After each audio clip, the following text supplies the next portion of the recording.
J'ai vu mon nom disparaître du code, mais continuer à s'exécuter à l'écran. Et ce n'était que le début. Le bruit sec de la boîte en carton posée sur la table résonna dans la salle presque vide.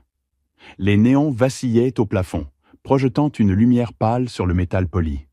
À l'intérieur, un clavier usé, un mug ébréché, une vieille photo d'équipe aux couleurs passées. 15 années réduites à quelques objets jetés dans un cube de carton. « Signez ici », dit la femme des ressources humaines, sans lever les yeux. Je pris le stylo. L'encre glissa sur le papier comme si elle effaçait plus que mon contrat.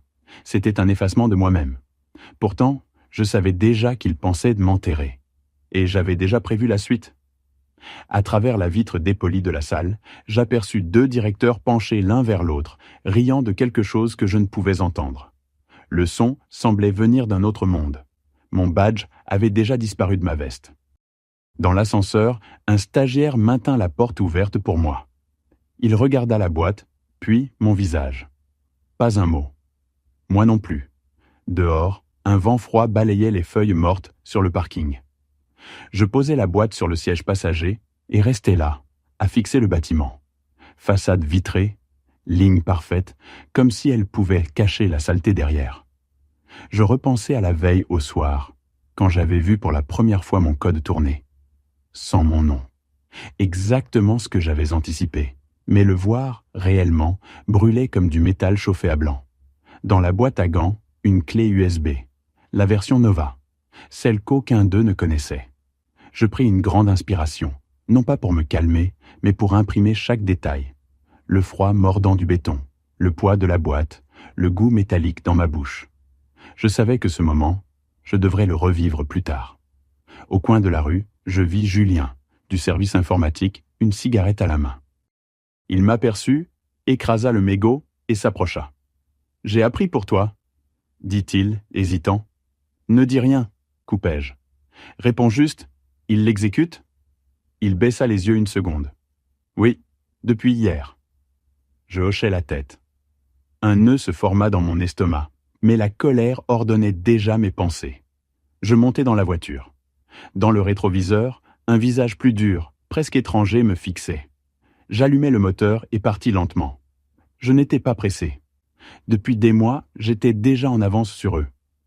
Mais à mesure que le bâtiment rapetissait dans le miroir, une question me transperça. À quel moment tout a-t-il commencé à s'effondrer ? Le café refroidissait devant moi, oublié depuis longtemps.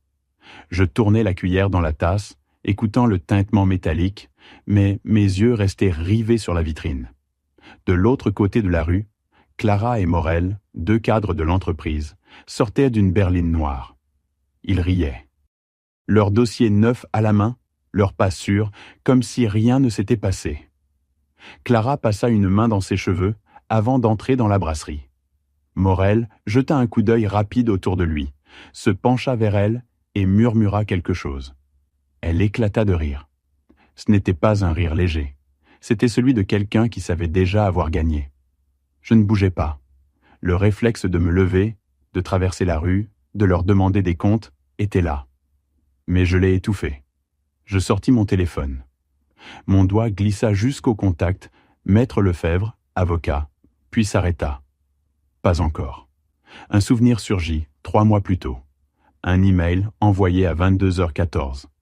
Réorganisation interne, nouveaux objectifs stratégiques. Aucun nom, aucune explication. Le lendemain, dans le couloir, mon chef avait évité mon regard. J'avais compris. C'est cette nuit-là que j'avais ouvert mon ordinateur chez moi, éteint toutes les lumières et recommencé le code depuis 0. La version Nova. Chaque ligne différente, mais avec le même cœur. Une odeur de croissant chaud me ramena au présent. Clara et Morel s'étaient installés au fond de la brasserie, de dos.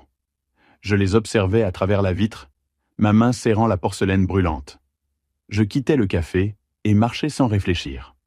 Mes pas me ramenèrent, presque malgré moi, devant le siège de l'entreprise. Derrière la façade vitrée, je reconnus plusieurs visages. Certains m'avaient accompagné dans des nuits de travail impossibles. Aujourd'hui, ils baissaient les yeux en me voyant. Je traversai la rue et entrai dans la librairie voisine. Dans un coin tranquille, près du rayon informatique, j'ouvris mon ordinateur portable, Une fenêtre discrète s'afficha, protégée par un mot de passe. Les fichiers étaient là-bas. Tout ce qu'ils pensaient avoir pris, intact, à l'abri. Dans le reflet de la vitrine, j'aperçus une scène familière. Une voiture sombre s'était garée devant l'immeuble. En sortit Delorme, le directeur général. Sa cravate desserrée, le téléphone à l'oreille, il marchait de long en large, le visage tendu.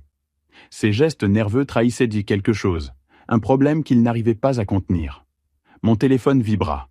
Un message de Julien. Ils ont lancé le module ce matin. Ça tourne. Mais le système prédit n'importe quoi. Il panique. Je relus 2 fois. Un sourire m'échappa. Le bug n'était pas un accident. C'était mon appât. La fausse perfection qu'il croyait avoir volée. Je refermai doucement le portable, comme si je rangeais une arme. Delorme, dehors, venait de s'arrêter. Un instant, j'eus l'impression qu'il me cherchait du regard à travers le verre. Je baissai les yeux. Ma main se posa sur un livre à la couverture bleue. Architecture et contrôle des systèmes. Entre 2 pages, un post-it oublié. Tout est une question de qui raconte l'histoire. Je mis le papier dans ma poche et sortis de la librairie. Le ciel était lourd, prêt à éclater. Je savais que je n'étais encore qu'en observation. Mais cette phase ne durerait pas. Le lendemain, je me levai avant l'aube. L'air de l'appartement avait ce silence dense des heures où Paris dort encore. Je m'assis à mon bureau, allumai l'ordinateur et pris un carnet. 3 lignes, tracées à l'encre noire. Que savent-ils déjà? Que doivent-ils encore découvrir? Où frapper sans être vus? J'ouvris le dossier de la version Nova et commençai à comparer chaque ligne de code avec celle de l'ancienne version. Les différences étaient minimes, presque invisibles à un œil pressé, mais elles portaient ma marque.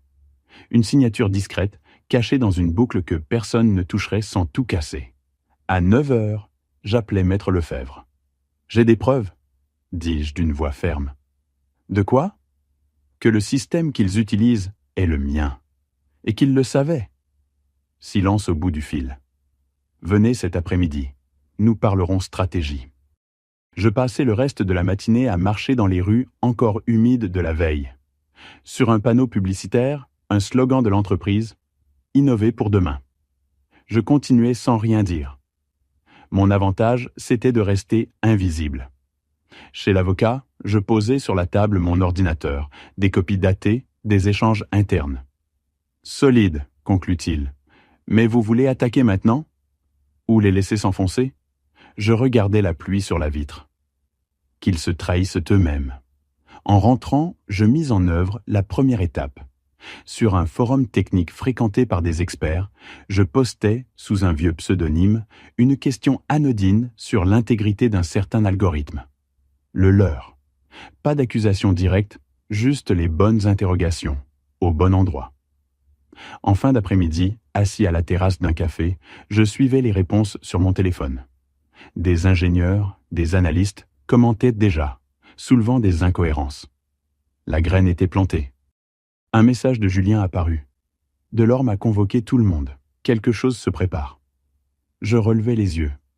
Sur la vitre, mon reflet me fixait. Ce n'était plus l'homme qui, quelques jours plus tôt, tenait une boîte en carton. C'était quelqu'un qui écrivait les règles. Et qui savait que les autres jouaient déjà sur son terrain. La salle de conférence était pleine. Je n'étais pas censé être là. Mon nom avait disparu de tous les registres. Mais un badge provisoire de consultant m'ouvrait la porte. Je choisis une place au fond, dans l'ombre, presque derrière un pilier. Delorme entra le premier, flanqué de 2 avocats. Costume sombre, regard perçant, mais ses doigts tambourinaient nerveusement sur sa mallette. Clara suivit, visage fermé, sans trace du sourire qui lui collait d'ordinaire. Aucun des 2 ne me remarqua. Le grand écran s'alluma. Un titre en lettres blanches, présentation du système prédictif de nouvelle génération. Les diapositives défilaient, chacune un miroir de mon travail. L'architecture, les modules, les enchaînements que j'avais conçus ligne par ligne. Sauf que mon nom n'existait plus. Les mots « innovation exclusive » et « propriété intellectuelle » revenaient comme un refrain. Je les laissai flotter dans l'air, les comptant presque comme des insultes. Puis vint la démonstration. Un investisseur demanda à voir le module principal. Delorme fit signe à un technicien. Les courbes apparurent. Puis figèrent. 3 secondes de silence lourd. Tentative de relance. Les chiffres s'affichèrent. Incohérents, absurdes. Ma faille intégrée. Mon hameçon. Une simple anomalie, déclara Delorme, sourire crispé. Rien qu'un réglage. Je lus dans ses yeux qu'il savait. Il ne pourrait corriger cela sans tout démonter. À la pause, je sortis par la porte latérale, retrouvant l'air froid de novembre. Une bruine légère s'infiltrait dans mon col. Pourtant, la satisfaction attendue ne vint pas. J'avais touché la machine, elle allait riposter. Le lendemain, on frappa à ma porte. Un huissier. Remise en main propre d'une assignation. Utilisation illégale de ressources de l'entreprise, rupture de clause de confidentialité, préjudice matériel. Je lus chaque page sans un mot, les paragraphes se mélangeant dans ma tête. La conclusion était nette. Menace de saisie si je ne répondais pas. Je m'assis, les feuilles éparpillées autour de moi. L'image d'un rêve ancien me revint. Moi, nageant en mer ouverte, une bouée à portée de main, mais qui reculait toujours. C'était exactement ça. Plus je croyais m'approcher, plus tout s'éloignait. Le téléphone sonna. Maître Lefebvre. « Vous avez reçu ?»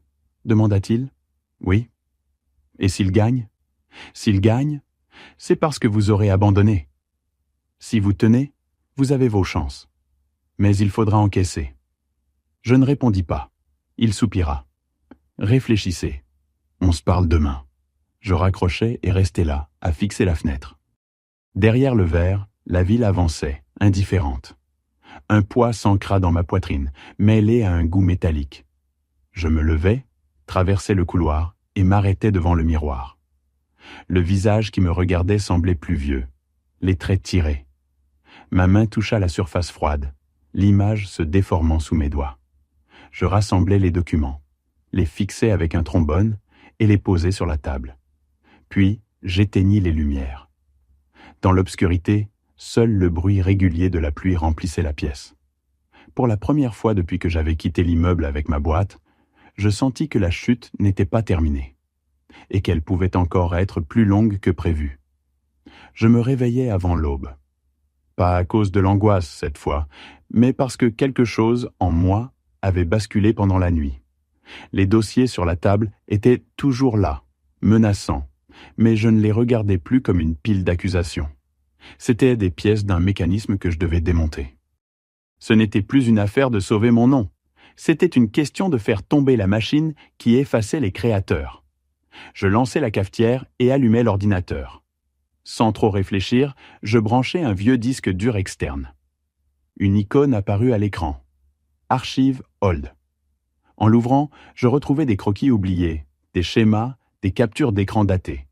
Parmi elles, un module initial avec ma signature cryptée intégrée, horodatée automatiquement par le système. Une preuve impossible à falsifier. Le téléphone vibra. Numéro inconnu. « Vous ne me connaissez pas », dit une voix grave. « Mais j'ai assisté à votre présentation à Lyon, il y a 4 ans. Je sais ce qu'ils essaient de vous faire. Qui êtes-vous ? Disons, un observateur. Je peux vous aider. Regardez votre boîte mail dans 5 minutes. » La ligne coupa. Mon cœur battait vite, mais pas de peur, d'anticipation. J'ouvris ma messagerie. Un fichier chiffré m'attendait, sans expéditeur identifiable.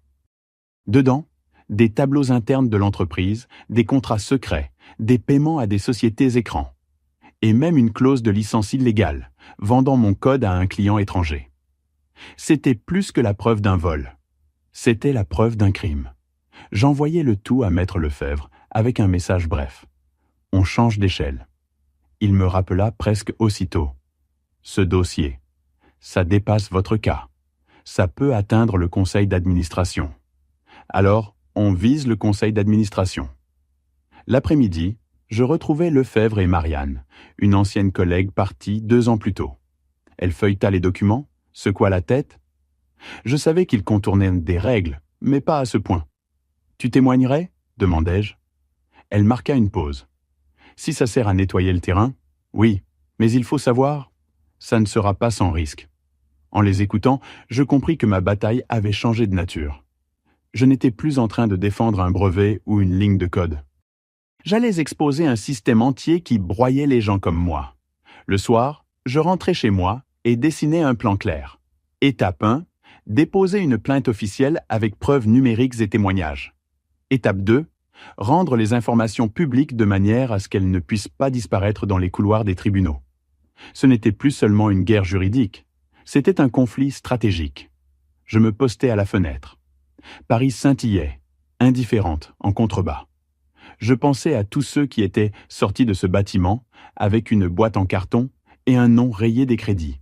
Je pensais au sourire de Clara, au regard tranchant de Delorme et au rire étouffé que j'avais vu le jour de mon départ.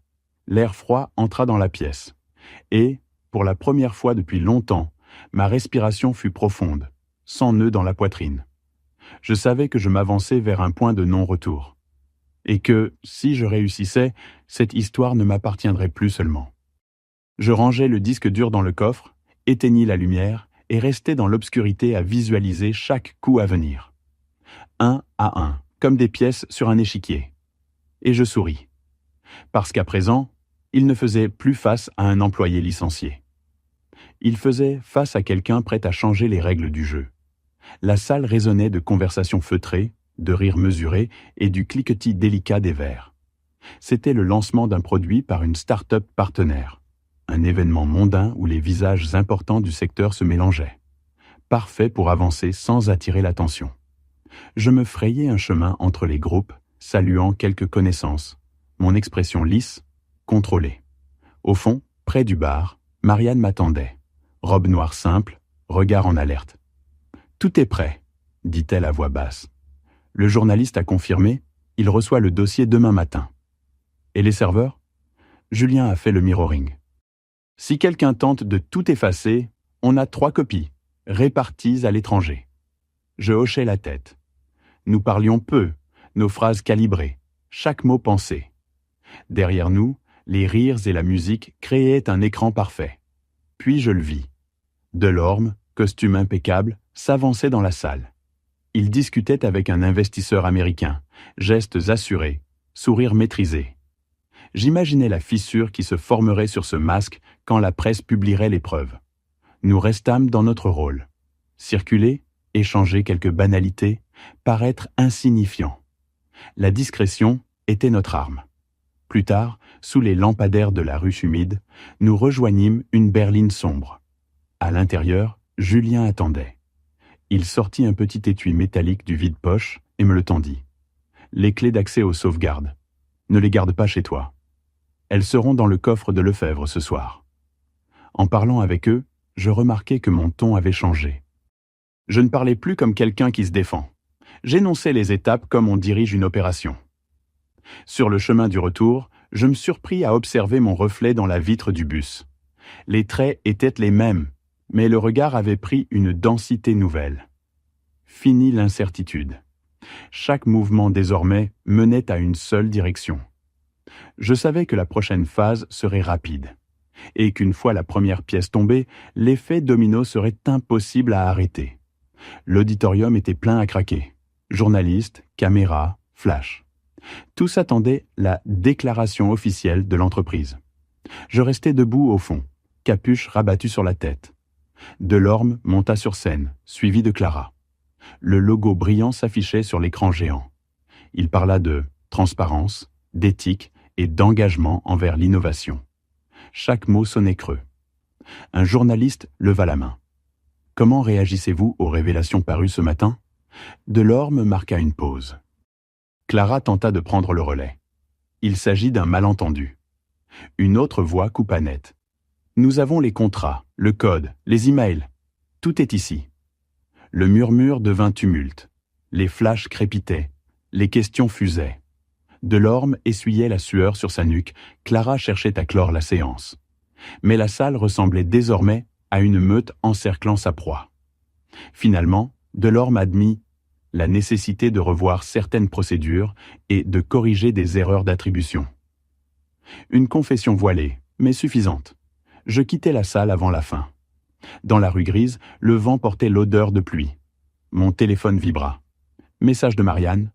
On a réussi. Je le remis dans ma poche et poursuivis ma route, sans jamais me retourner.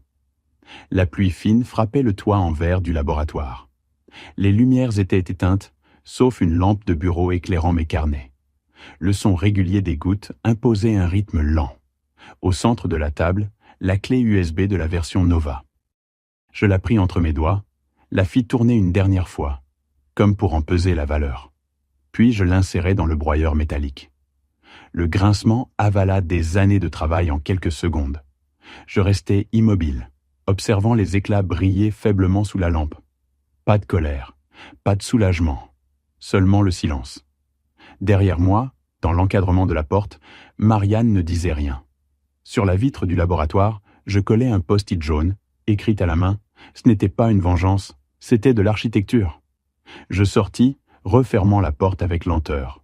Dehors, Paris respirait, indifférente. Et c'était très bien ainsi.